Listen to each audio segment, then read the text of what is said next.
verdad?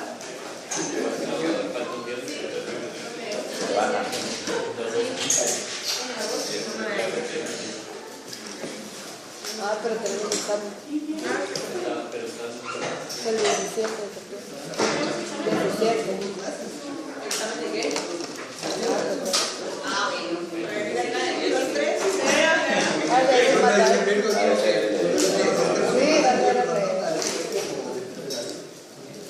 Bueno, esta diapositiva es en palabras el resumen de lo que vimos la semana pasada, ¿sí? La semana pasada vimos los complejos del 1 al 4 que decíamos participaban en la transferencia de electrones, que si empezaban en el complejo 1, los electrones iban a ser transferidos del 1 a la ubiquinona y que el donador de electrones era el NaDH, ¿sí? ¿Cuántos protones bombeaba el complejo 1? 4, 2 por electrón, ¿sí? Luego pasábamos de la forma de ubiquinona a la forma completamente reducida con 2 electrones, que se llama ubiquinona, ¿sí? La ubiquinona podía aceptar los electrones también de un FADH que viniera del complejo 2 o de cualquier análogo al complejo 2. Decíamos qué cantidad de protones bombea, 0 protones, pero al final terminan igual con ubiquinol, ¿sí? El ubiquinol llegaba al complejo número 3, que bombea ¿cuántos protones? 4, 2 por electrón. Bombea 4 protones y le transfiere los electrones ¿a quién?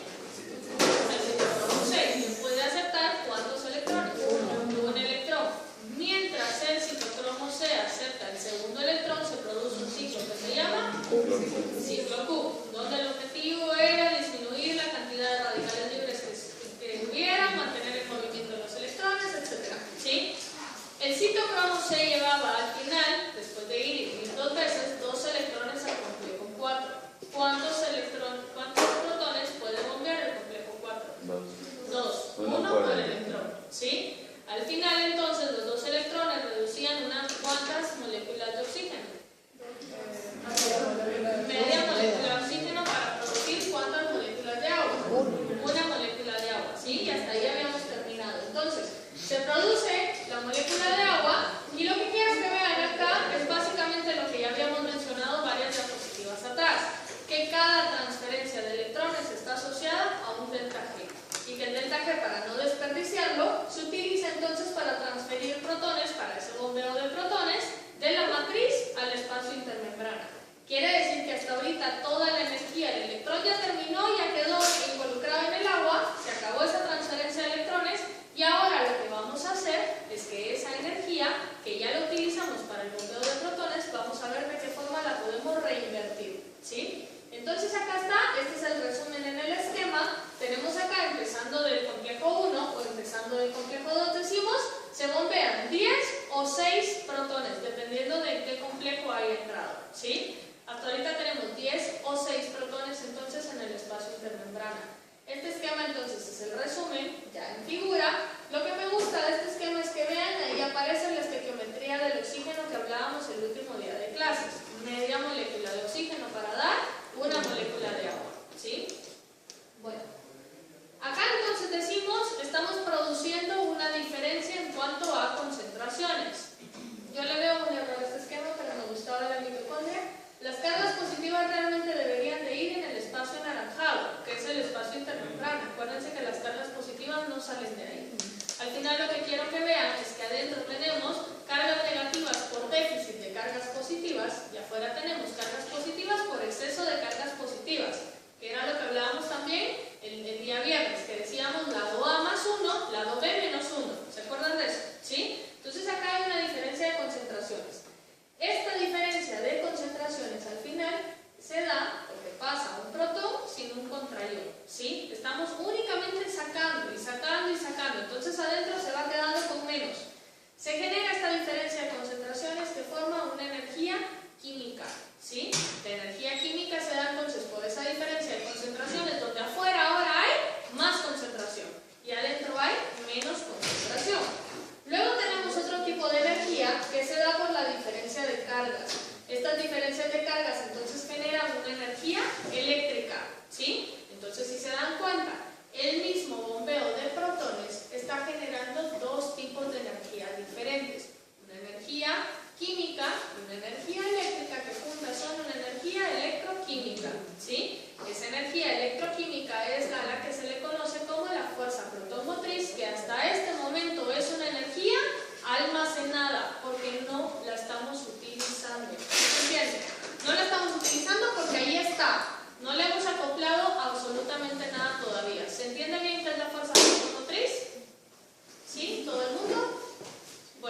transporte, ¿sí? Sino únicamente va a liberar energía.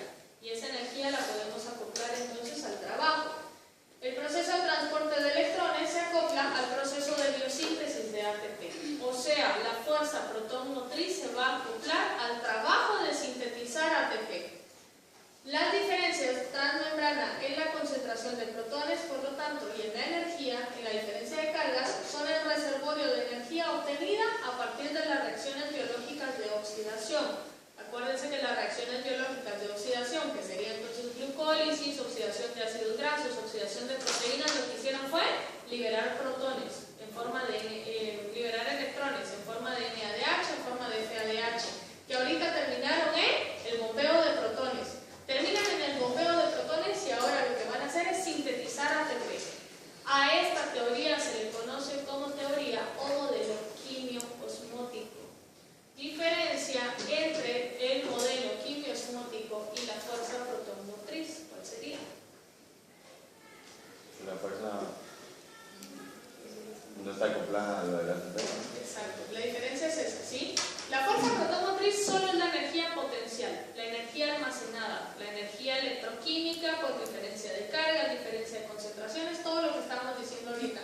Y el modelo quimio-osmótico es cómo esa fuerza protomotriz ahora se va a asociar al trabajo mecánico de biosíntesis de ATP, o sea, de fosforilación del ADP. O sea, fuerza protomotriz, energía. Modelo quimio-osmótico, energía más trabajo. ¿Se entiende la diferencia? ¿Sí? Va.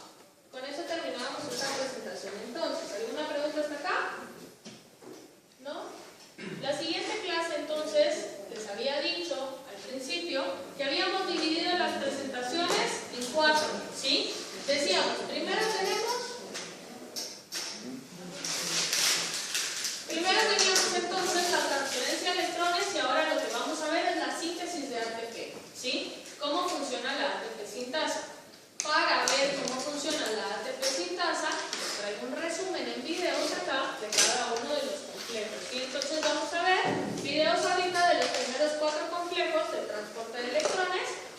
Bueno, por si tienen alguna duda pueden resolverla ahorita.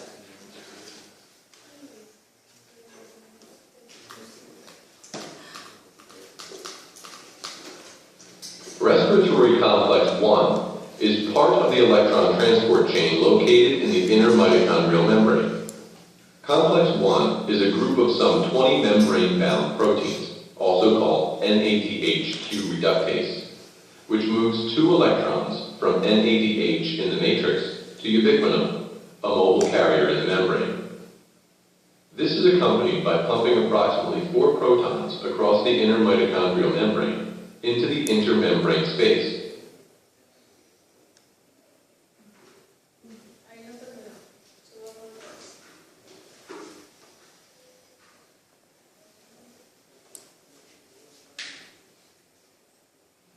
Respiratory complex 1 is part of the electron transport chain located in the inner mitochondrial membrane. Complex 1 is a group of some 20 membrane-bound proteins, also called NADH2 reductase, which moves 2 electrons from NADH in the matrix to ubiquinone, a mobile carrier in the membrane. This is accompanied by pumping approximately 4 protons across the inner mitochondrial membrane into the intermembrane space, where they charge a chemiosmotic battery. NADH is oxidized to NAD+. Within complex 1 are proteins with iron-sulfur clusters and one with a flavin group. The mobile electron carrier ubiquinone now diffuses away to pass its electrons to the next complex in the transport chain.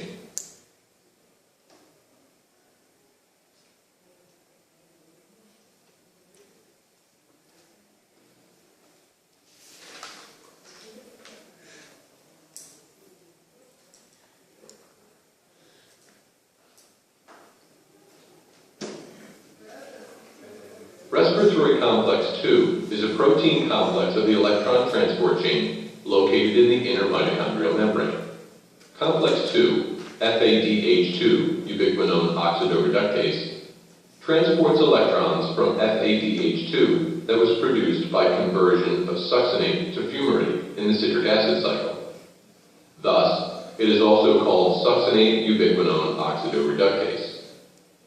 In the complex, 2 electrons from FADH2 pass to an iron-sulfur protein, FeS, and FADH2 is oxidized to FAD. From FeS, they pass to cytochrome B, and finally on to ubiquinone, a mobile electron carrier that diffuses away to interact with complex 3, the next complex in the electron transport chain. Una pregunta, solo los ferrosulfurados no solo transportaban una electrón. Pueden transportar solo uno, porque llevan juntos, dice esto, pero es una serie de ferrosulfurados, entonces pueden ir pasando de uno en uno. Respiratory complex 3 is a protein complex of the electron transport chain located in the inner mitochondrial membrane. Complex 3, cytochrome reductase, or coenzyme Q-cytochrome oxidoreductase, transports electrons from the mobile electron carrier ubiquinone, Q, to another mobile carrier, cytochrome C. For each electron entering complex 3, approximately 2 protons are ultimately pumped across the inner mitochondrial membrane, and 1 cytochrome C, a mobile electron carrier,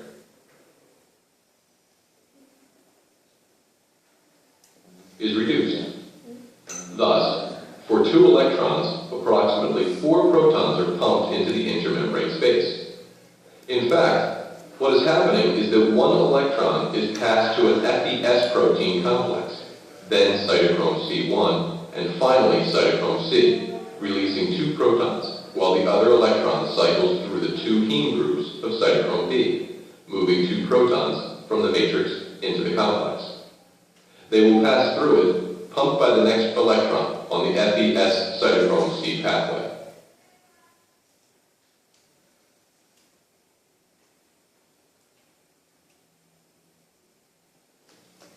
Respiratory complex 4 is the final protein complex of the electron transport chain located in the inner mitochondrial membrane. Complex 4, cytochrome oxidase, transports 2 electrons from the mobile electron carrier cytochrome C to the mitochondrial matrix, accompanied by pumping of approximately 2 protons into the intermembrane space and reducing oxygen on the matrix side to make water. In complex 4, the electrons pass first to a copper-containing site, CuA, then to cytochrome A, cytochrome A1, and finally another copper-containing site, CuB. 2 protons are pumped across the complex and water is synthesized. The passage of 2 electrons from NADH to oxygen via the respiratory chain causes the pumping of approximately 10 protons across the inner mitochondrial membrane. Some details are still unknown. ¿Alguna pregunta será? ¿No? Entonces, ¿cómo podemos transformar un gradiente de concentración de protones en ATP? ¿Cómo lo hacemos? Dejando el paso de... O sea, que se... del gradiente, que regrese. Que fluyen a favor del gradiente. ¿Cómo se le llama o cuál es el mecanismo químico que acopla el flujo de protones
vamos a desplazar ese equilibrio.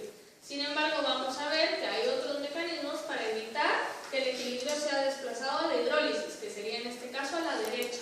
No nos interesa desplazarlo hacia la hidrólisis porque eso no produciría energía. ¿Qué produciría si desplazo la reacción a la derecha? Un gasto energético, que se transforma en ¿qué? ADP y fósforo. ¿Qué libero si no es energía? Si no estoy transformando nada, ¿qué se produce? Se produce calor, ¿sí? Nada más, porque solo estoy rompiendo enlaces, ¿sí? Entonces, para asegurarme que yo esté sintetizando ATP en lugar de producir calor, tengo que tratar de mantener el equilibrio desplazado, en este caso, hacia la izquierda, ¿sí? El ATP recién sintetizado, entonces, no abandona la superficie de la enzima en ausencia de un gradiente de protones. O sea, si no hay protones, el ATP no se suelta, aunque yo ya lo haya sintetizado. Vamos a ir viendo que hay diferentes conformaciones que van cambiando de una a otra, pero al final necesito tener protones. Acuérdense que los protones eran esa energía potencial. Para que la síntesis de ATP sea continua, la enzima debe ciclarse de una forma que una el ATP, o sea, que forme el ATP, y una forma que libere el ATP. Si la enzima es muy afín al ATP, no lo puede liberar. Si es poco afín al ADP y al fósforo, no los va a poder pegar, ¿sí? Entonces tenemos que ir cambiando de conformación para que la enzima se pueda ir ciclando, para poder ir favoreciendo la síntesis-liberación, ¿sí? Entonces, la F1 de la ATP sintasa tiene 9 subunidades, donde la composición o la estructura de subunidades es alfa 3, beta 3, gamma, delta, épsilon. 3 alfas más 3 betas son 6, más 1, más 2, más 3 son 9 subunidades, ¿sí? Quiero que las ubiquen acá. Si se fijan, tenemos 1, 2, 3 alfas, 1, 2, 3 betas, una gamma, una delta y una épsilon, ¿sí? Si se fijan, F1 está representada por letras griegas. Luego tenemos la F0, que sería esta parte de acá, donde tenemos A, B y C, que sería el alfabeto, no sé cómo se llama, arábigo, ¿puede ser? ¿No? ¿Sí? El alfabeto normal, el que ¿cómo se llama? A ver, arábigo, ¿sí? A, B y C entonces hacen referencia a la F0 de la ATP sintasa, que decíamos proteína integral, proteína periférica. Pero si se fijan, tienen dos sitios de unión en donde ambas fracciones se pegan. Tenemos delta que se pega con B y épsilon que se pega con C. ¿Sí lo ven? Entonces al final todo está formando un mismo complejo porque son dos fracciones diferentes las que se pegan. Me interesan las subunidades beta. ¿Por qué? Porque cada una de las beta tiene un sitio catalítico para la síntesis de ATP. Quiere decir que la acción se lleva sobre las beta. Las betas son las que van a ir fosforilando, pero beta no puede fosforilar si alfa no cambia junto con ella, si gamma no rota junto con épsilon y si delta no sostiene junto con B. O sea, cada una tiene una función en particular, a pesar de que la síntesis de ATP se dé específicamente sobre beta, ¿sí? La porción en forma de pomo que sobresale de F1 es una esfera aplanada formada por subunidades alfa y beta alternadas, que pueden ir adoptando distintas conformaciones. Alternadas, o sea, una alfa, una beta, una alfa, una beta, una alfa, una beta, ¿sí? Si se fijan, entonces, en este caso, tenemos la estructura aquí, la fácil de entender. Luego la estructura secundaria y luego esta, que es esta estructura, vista de acá arriba. ¿Sí lo ven? Aquí en el centro tenemos esto verde, que sería esto de acá, visto desde aquí arriba, ¿sí? Entonces tenemos aquí alfa, beta, alfa y beta. Si se fijan, alfa ADP, beta ADP.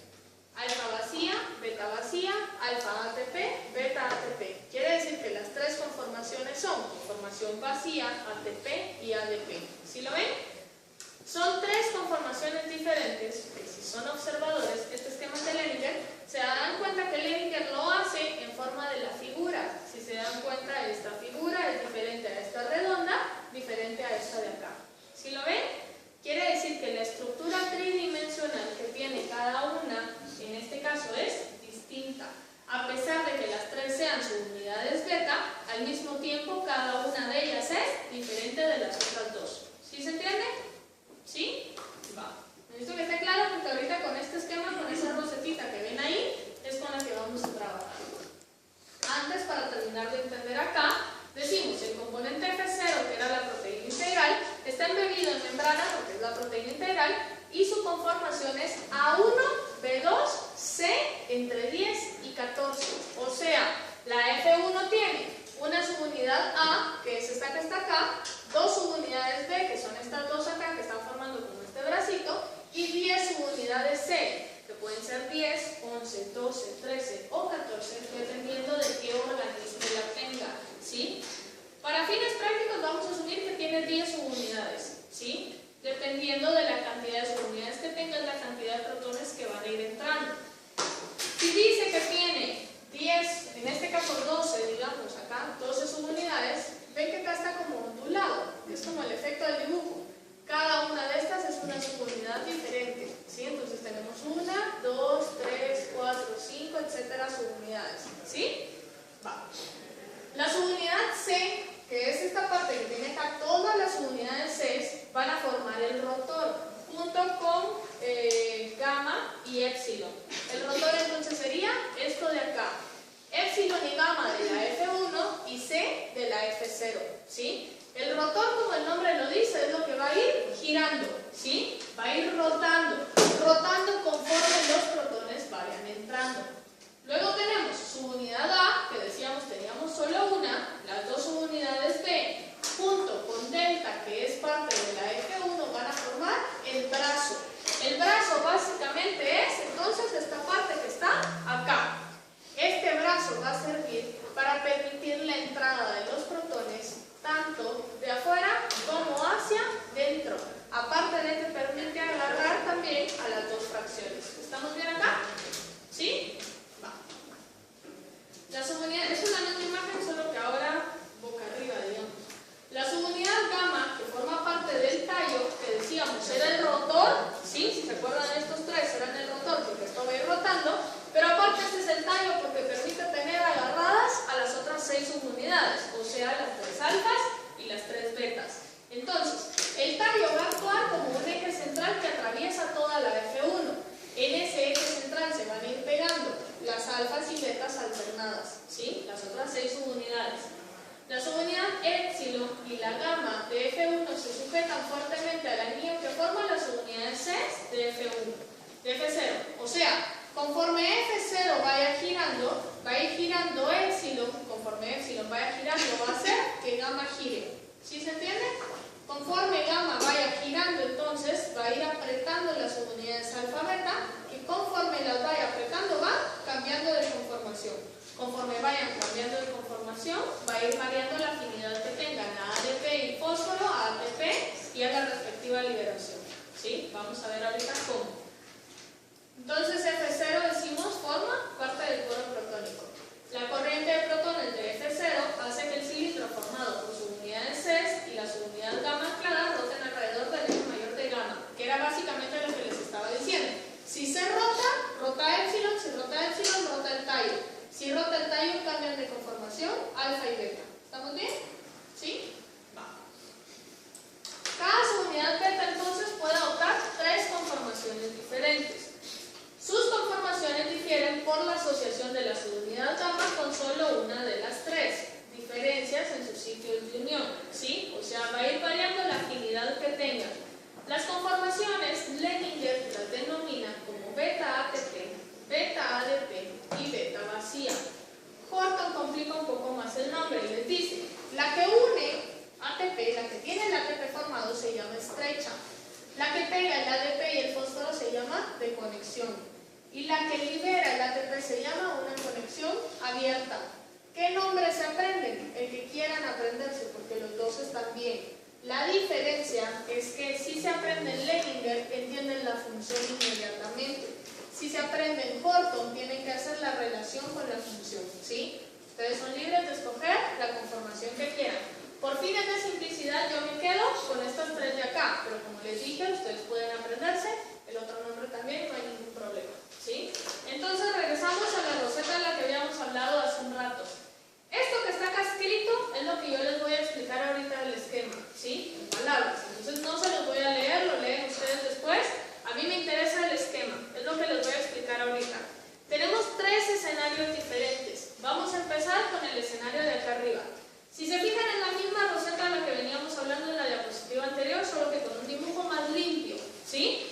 Si se fijan, lo mismo, acá tenemos tres formas diferentes. ¿Sí la ven? Tres formas diferentes que están haciendo referencia a tres estructuras diferentes.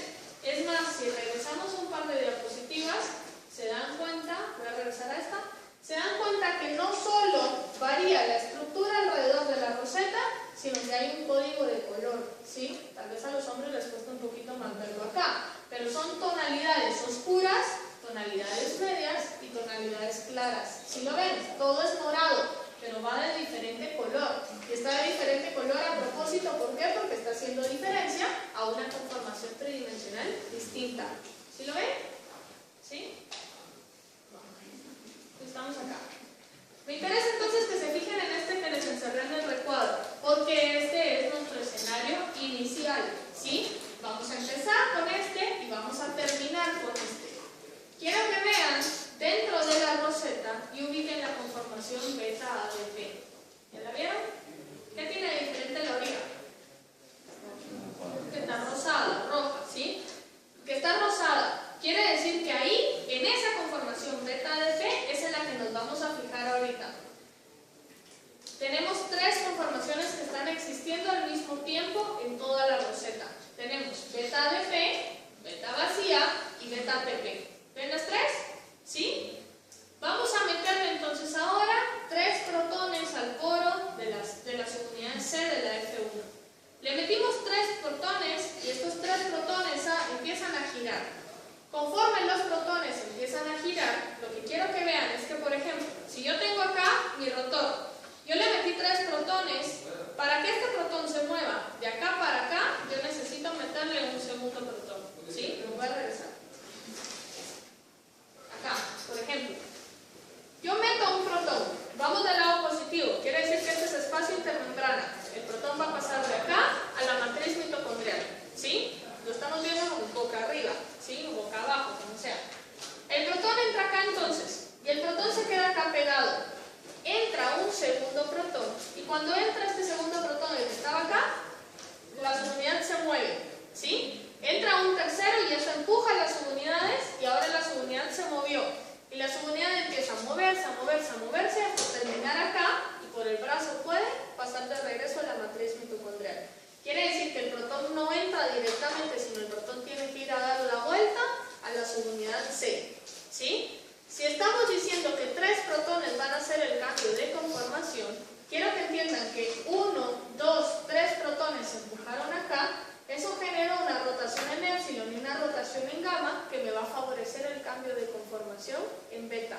No necesito una vuelta completa en C, sino necesito que quien gire completo es gamma. Y gamma gira completo con tres protones, que es lo que estamos viendo acá, ¿sí? Le metimos los tres protones a esto.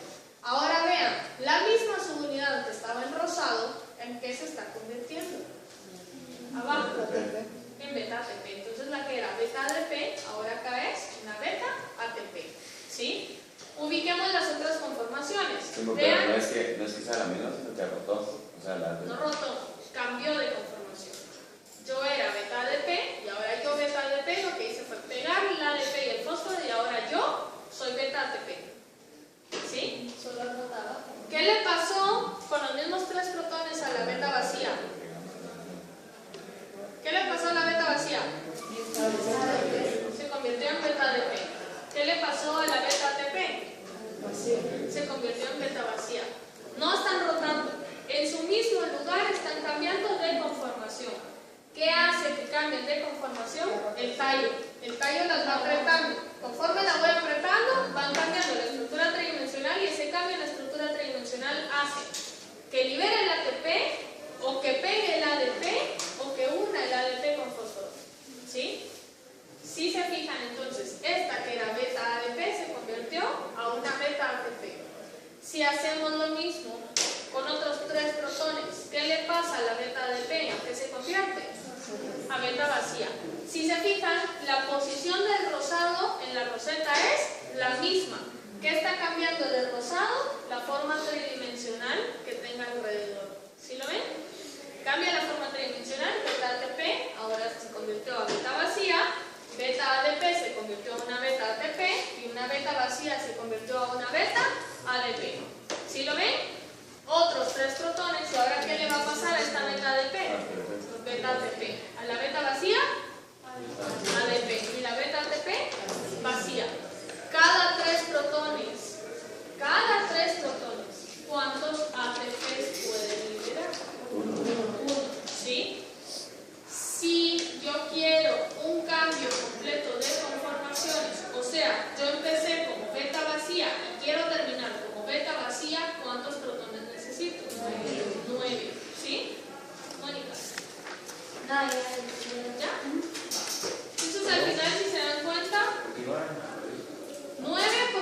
necesito 3 para que ADP cambie a ATP, 3 para que ATP cambie a vacía y 3 para que vacía cambie otra vez a ADP y regrese a mi estado inicial.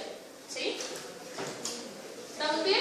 Pero entonces, eso no, las alfa y beta no giran nunca. No O sea, giran, te das vuelta. gamma gira Gamma y las gira y las conformación. cambia de Pero conformación. eso no gira. Ellas no giran. ¿Sí? Entonces al final, si se fijan, cada una cambió de conformaciones. ¿Sí? Es lo que está acá. Y al final 9 protones que liberaron 3 ATPs. ¿Estamos bien? Lo que quiero que quede claro es que 3 protones cambian a las 3 conformaciones al mismo tiempo. No es que un protón cambie a una conformación. 3 y las 3 cambiaron al mismo tiempo. ¿Sí se entiende? ¿Sí? Los 3 y las 3 vuelven a cambiar cada una a la conformación siguiente. ¿Sí se entiende? Los 9 protones son 3 9 protones liberan 3 ATPs. 3 protones liberan un ATP. Lo están liberando del sitio activo de la enzima. Todavía no hemos hablado del 2.5 y del 1.5 del que veníamos hablando. Eso es otra cosa. ¿Sí? ¿Estamos bien acá? Pero por ejemplo cuando dice que libera los 3 ATPs, pues o sea, yo creo que en el cambio de conformación el ATP cambia, sí cambia pero a otro lugar, pero sigue adentro, ¿eh? No, no es que cambie de lugar. Lo saca. Lo saca. ¿Sí? Este ATP es uno nuevo, es el que acabo de sintetizar. Este que liberé es el que ya había sintetizado, pero aquí no estaba liberado, estaba pegado. Este ATP que miran acá fue el que yo sinteticé aquí. ¿Sí? Luego, este que sinteticé es el que yo libero acá, porque la ATP cambia a vacía. La vacía es la que empuja, la menos afina al ATP porque lo está sacando. ¿Sí? ¿Estamos bien? Y digo que una rotación completa de gamma son 3 protones. Una rotación completa de gamma son 3 protones y que generan un cambio de conformación. Eso no va dando vuelta. Eso no da vueltas, es en el mismo sitio donde están que cambian de conformación. Quien da vueltas es gamma. ¿Sí? Y da vueltas porque epsilon da vueltas. Y epsilon da vueltas porque C da vuelta. Y C da vuelta porque los protones van empujando. Por eso decimos, en ausencia de un gradiente de protones se acaba el empuje de C, se acaba la rotación de epsilon, se acaba la rotación de gamma, se acaba el cambio de conformación de beta. ¿Sí? Entonces, por ejemplo, yo sinteticé este ATP, pero yo no le meto 3 protones, nunca lo voy a poder liberar. Se va a quedar pegado siempre en el sitio activo de la enzima. Porque esta conformación es afín al ATP. Tengo que cambiarla a otra conformación menos afín. ¿Sí se entiende? ¿Sí? Todos los protones actúan sobre C, no necesariamente sobre alfa. Los protones actúan sobre C y nada más. Por eso es que C es el polo protónico. ¿Sí? Actúan sobre C y C después lo regresa por el brazo a la matriz mitocondrial. Protones, beta nunca se entera que hay protones. Beta solo sigue la orden de gamma, que gamma es quien está rotando. ¿Sí? ¿Estamos bien? ¿Dulce? Sí. Cara preocupada. ¿Estamos No, bien? es que C indirectamente es como que esos 3 protones que no es C indirectamente son los que van a rotar gamma. Exacto. Y por eso decimos la fuerza protomotriz es la que favorece el modelo quimiosmótico. Porque si yo no tengo esa energía electroquímica de protones, nunca va a haber cambio de conformación y por lo tanto no hay síntesis de ATP. ¿Solo de qué sirve que alfa esté cambiando por dónde estaba? Me imagino que alfa lo que hace es favorecer el cambio de conformación de beta. O sea, conforme alfa va cambiando también, la presión sobre beta va aumentando. ¿Sí? Me imagino que algo así. Directamente no tiene otra función más que esa. Cuando beta cambia conformación ATP, alfa cambia conformación ATP.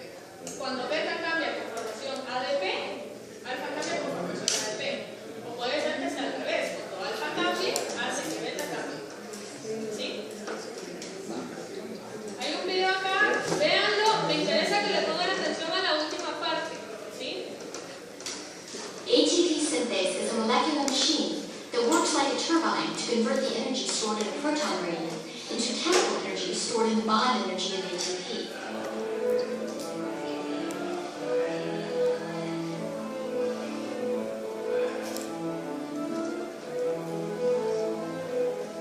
The flow of protons down their electrochemical gradient drives a rotor that lies in the membrane. It is thought that protons flow through an entry open to one side of the membrane and bind to rotor subunits. Only protonated subunits can then rotate into the membrane, away from the static channel assembly. Once the permeated subunits have completed an almost full circle and have returned to the static subunits, an exit channel allows them to leave to the other side of the membrane. In this way, the energy stored in the proton gradient is converted into mechanical rotational energy. The rotational energy is transmitted via a shaft attached to the rotor that penetrates deep into the center of the characteristic lollipop head, the F1 ATPase, which catalyzes the formation of ATP.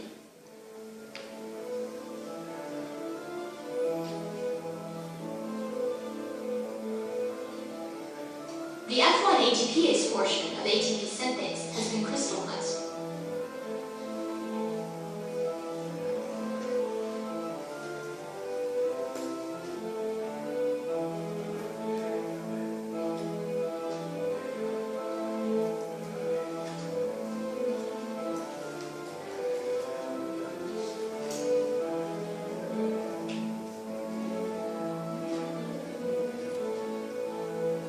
Its molecular structure shows that the position of the central shaft influences the conformation and arrangement of the surrounding subunits. It is these changes that drive the synthesis of ATP from ADP. In this animated model, different conformational states are lined up as a temporal sequence as they would occur during rotation of the central shaft.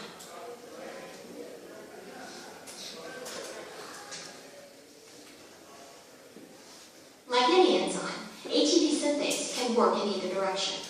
If the concentration of ATP is high and the proton gradient low, ATP synthase will run in reverse, hydrolyzing ATP as it pumps protons across the membrane.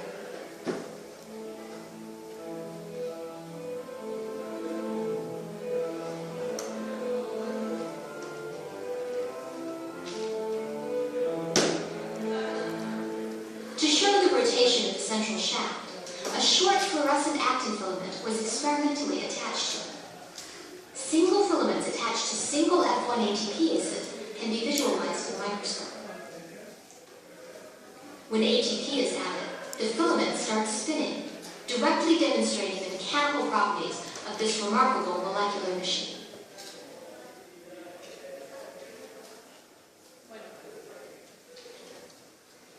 Hace un par de diapositivas explicábamos que era una reacción reversible. ¿Sí? ¿Qué desplaza una reacción reversible? Concentraciones. ¿Sí? Y era básicamente lo que estaba explicando aquí al final del video. ¿Hacia dónde rota la ATP sintasa en condiciones normales? ¿A favor o en contra de las agujas del reloj? Condiciones normales. A favor de las agujas del reloj. ¿Sí? Si la ATP sintasa rota a favor de las agujas del reloj, se favorece la síntesis de ATP. ¿Sí? Si yo aumento la concentración de ATP, ¿hacia dónde se desplaza el equilibrio? Hacia la hidrólisis de ATP, o sea, la degradación de ATP y la formación de ADP y fósforo. Esto ocurre cuando aumentan las concentraciones de ATP y ahora la ATP sintasa rota en contra de las agujas del reloj. Si la ATP sintasa rota en contra de las agujas del reloj, en lugar de sintetizar ATP, nos gastamos el ATP. ¿Sí se entiende? En condiciones normales. Inventa protones, ¿no? O sea, lo saca. Y lo que hace, lo vieron en el video, ¿qué hacía si rotaba en contra de las agujas del reloj? Sacaba protones y funcionaba como los otros complejos, ¿sí? En lugar de meter los protones a favor, ahora está gastando la energía para sacarlos al espacio intermembrana. La diferencia es que no va a haber quien haga el trabajo, ¿sí? En condiciones normales hay una proteína que impide que la ATP sintasa gire en contra de las agujas del reloj. O sea, una proteína que impide que aún en condiciones altas de ATP, la ATP sintasa lo puede hidrolizar. Les dejo de tarea buscar el nombre de la proteína, ¿sí? ¿Qué? ¿Alguna pregunta hasta acá? ¿No? Bueno, tenemos 15 minutos.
La vacía cambia a ADP, cha-cha.